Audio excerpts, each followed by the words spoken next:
Professional wrestling, the sport of kings, is as much psychological warfare as it is a pure contest of grappling ability.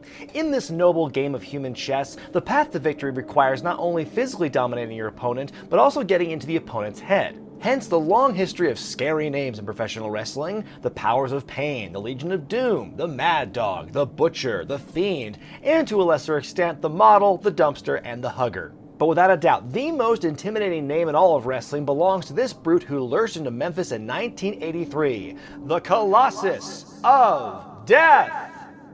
Think of the Colossus of Death as a 1980s precursor to The Undertaker, a towering, otherworldly, relentless monster who shows no emotion and is seemingly impossible to hurt. But the big difference between the two is that while The Undertaker struck fear into opponents' hearts and defeated nearly all of them with the Tombstone Piledriver, the Colossus of Death only wrestled one match, and lost via piledriver.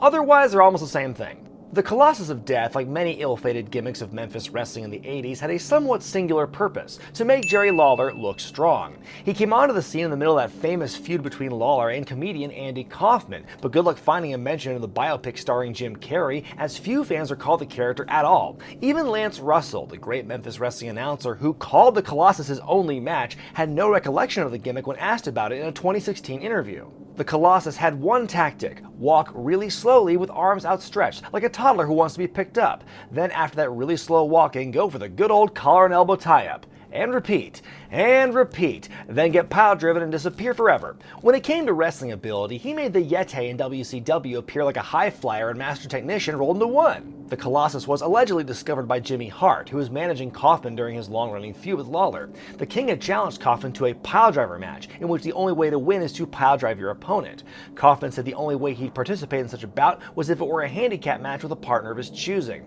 But instead of choosing a seasoned veteran wrestler to tag with like any rational human being would, Lotka chose a lumbering zombie no one had ever heard of, and who was beaten in relatively quick fashion. For a guy who was supposedly impervious to pain, he seemed to be quite pervious to piledrivers. But who was the man under the mask? That was journeyman wrestler Duke Myers, who experienced middling success in the NWA and Stu Hart's Stampede Wrestling. By the time he donned the mask to become the Colossus of Death in 1983, Myers was nearing the end of his in-ring career. Best known as a tag team specialist, he snagged championships with partners including Terry Garvin, the Dynamite Kid, Bobby Eaton, and the late great loud Iron Mike Sharp.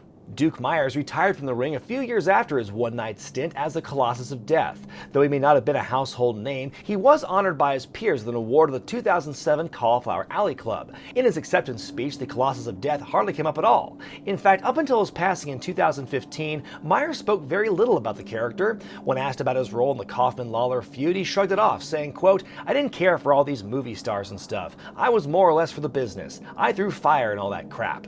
Throwing fire, you say? Crap, you say? Perhaps the Colossus of Death was more influential than he gets credit for.